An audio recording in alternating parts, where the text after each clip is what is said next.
Terms are ending and students have their bags packed for spring break here at Quinnipiac.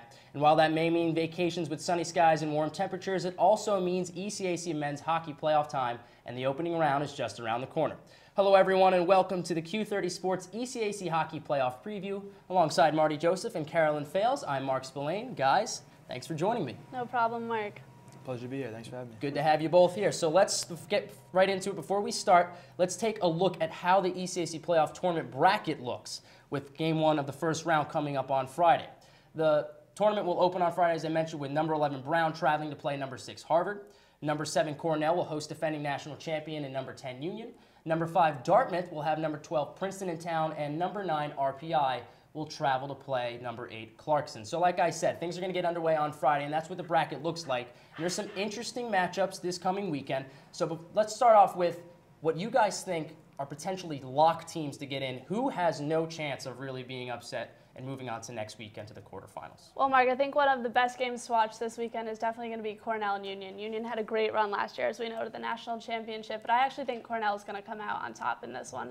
They have great defense, big guys. They have Gillum in goal, and although Union has the people on offense, they have Ciampini, they have Vecchione, two of the top scorers in the ECAC. I think that Cornell is going to come out on top. Well, obviously, Dartmouth is probably the easy choice to say it's a lock, no chance of getting upset. But these other three matchups, this is the first time in a while that I think we could say any three of these teams can come out, any 6 of these teams can come out on top. I'm going to go the other way, though. I'm going to say that Union's going to be the team that's going to come out and have the upset over Cornell in that series. Cornell, the whole season, has been struggling to score. They have one of the top-ranked defenses in the nation and one of the top penalty kill, but they haven't been able to put the puck in the net. And I think you take that matchup. Sure, the goaltending matchup has been a little bit in the favor of Cornell this season, but I think you take that scoring matchup and Union's experience, I think it's going to come over the lack of goal scoring that Cornell has, despite their good defense. And even the Harvard-Brown series is a pretty interesting one to look at as well, because those are the only two teams that split in the season series. Dartmouth and Cornell had sweeps, and Clarkson took 3 out of 4 from RPI. Isn't it funny when Andy Isles left Cornell last year? I don't think anybody thought, well, the strong suit's going to be the goaltending and the defense, and they won't be able to score, but that's exactly the case. So that'll be an interesting matchup to watch as we move into the first round. So now on the flip side, we see upsets every single year in some shape or form. Now, Marty, you mentioned that you think Union might be able to pull that upset. Where else do you think the upset alerts are? I'm going to say Brown. I think that's the other easy one. I mean, Clarkson and RPI, you can't really classify either one of those teams as an upset. The only other one that would happen would be Princeton over Dartmouth, and that's not going to happen. Princeton has not won on the road yet this season, and it's not going to start this weekend. I think Brown and Harvard are an interesting matchup because the two teams are going in on different paces. Harvard had a great start to the year, but as soon as that first half ended, they started to fall down. They started out 5-2-1 against ranked opponents. They lost against 4 ranked opponents in February alone. And I think Brown, they finally got their goaltending tandem figured out, and since their goaltending, Tim Ernst has entered that goal. He started the last 7 games. They've gone 4-2-1, finally had some consistency. And when you have a confident goaltender, you have a confident team going into the playoffs. Watch out for Brown. I could not agree more, Mark. I think it's definitely Brown over Harvard. Harvard has definitely seen a dip as of late. I think it was when Quinnipiac played Harvard. After that game, Harvard just went downhill. They started losing games. They just haven't been strong at all. And I think that Brown, we saw them play Quinnipiac last weekend, and they really came out and showed Quinnipiac a good game. So I think that Brown has the ability in a 3-game series to definitely upset Harvard. And go ahead, Marty. And another interesting thing about this is these two teams have drastically different records when they score first or when they allow the first goal.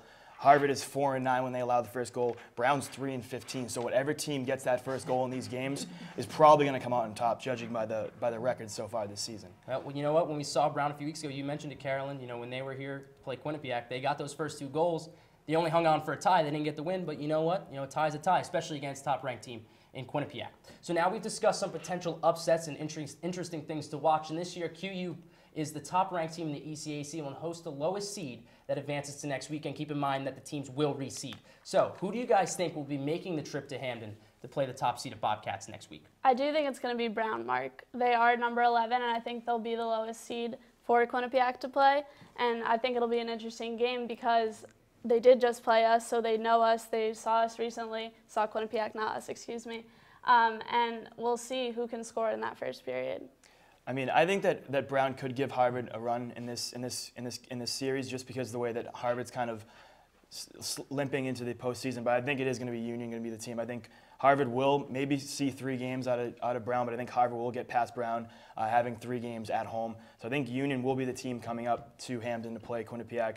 I mean, I was talking about it earlier. The defense versus offense is going to be the matchup, and I'm going to say Union's going to have that better matchup, considering they score so many more goals, despite some inconsistencies of late. They have finally figured out their defense. They've only allowed 12 goals. They've only allowed 19 goals in the last 8 games, but they've only scored 12. So if they can get those two aspects of their game working on the same pace, then that's going to figure it out. I think they will do it because, as we mentioned, Cornell hasn't been able to score this season. I don't think either of those matchups would be very surprising for anybody. So following the quarterfinal series next weekend that we just talked about, the remaining 4 teams will head north to Lake Placid, New York for the ECAC semifinals and championship game.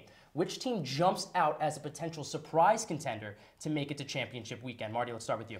Well, you know what I'm going to say. I'm going to go with Union. That would be the surprise. I don't think they'll get there. I think they could potentially win, as I just mentioned. I think they could win this series this weekend. Next weekend, I think that's where they're going to run into trouble. I think this season especially has been a weaker year for the ECAC conference on the men's side especially. I think the top 4 teams are clearly the better 4 teams in the conference consistently throughout the season. I think the top 3 have separated themselves from the pack. I think those 3 teams will be the teams that will ultimately win the ECAC tournament. But I think you have a chance of seeing a Dartmouth or a Harvard potentially get into that Final Four as well. But I don't think you see anyone lower than the 6th seed in that Final Four up in Lake Placid. I agree, Marty. I think that the top 4 teams definitely are strong. I think that we could see Dartmouth coming out possibly. In the top 4, they're pretty evenly ranked with Colgate at 4 and 5. So I think that might be something coming up, but I really do think that those top 4 teams are really strong. And another interesting thing about Colgate today, they got back Mike Borkowski, who will be a big part of their offense. They're starting to get healthier. They could really use this first round bye to get healthier, propel themselves. So they could be a dangerous team going in because we know how much hype they had coming into the season. And of course, Borkowski, guy that got hurt against Quinnipiac here in Hampden back in, I think it was in November, back when that game was played. So, of course, Q30 Sports will have another preview and extensive coverage of that weekend. But let's look long-term right now, guys. Who do you think will be left standing when everyone arrives at Lake Placid in a few weeks? Who are the top 4 teams? Who are those teams that are going to be there competing for the White Law Cup? I think it's hard to say that it's not going to be those top 4 teams that are numbers 1 through 4 right now. I think they've shown, as Marty said throughout the season, that they are the strongest ones in the ECAC, and I think it's going to be them. Yeah, I think it's more than likely going to be those 4 teams as well, but I wouldn't be surprised. It really just depends on what Harvard team is going to show up in this tournament. If it's the Harvard of the first half, they have the potential to win the entire thing outright. Absolutely. If it's Harvard of the second half, they could potentially lose this weekend. So I think that's the only team that you could see potentially get up there that's not in that top 4 right now. Dartmouth, yeah, they've had a good run here of late, but at some point I think that they're going to show their true colors. So I think the only team that really has that experience and that skill to get up there outside of that top 4 is Harvard. So what I'm hearing is maybe Dartmouth, maybe Harvard, maybe Union or Brown, but it sounds like Quinnipiac, St. Lawrence, Yale, and Colgate are the teams that you guys are going with. I'm sure a lot of people would agree with that. It's been a weak year for the ECAC, so we'll see how it lines up. So, well, that's all we have for today. Marty, Carolyn, thank you guys for joining me. For those of you at home, be sure to keep an eye out for all the ECAC action this weekend as first-round games begin Friday evening. And, of course, be sure to check out Q30 Sports on Twitter and Facebook at Q30 Sports for coverage as the playoffs roll along. And don't forget to check out our website at Q30television.com. For Carolyn Fales and Marty Joseph, I'm Mark Spillane. Thank you for watching.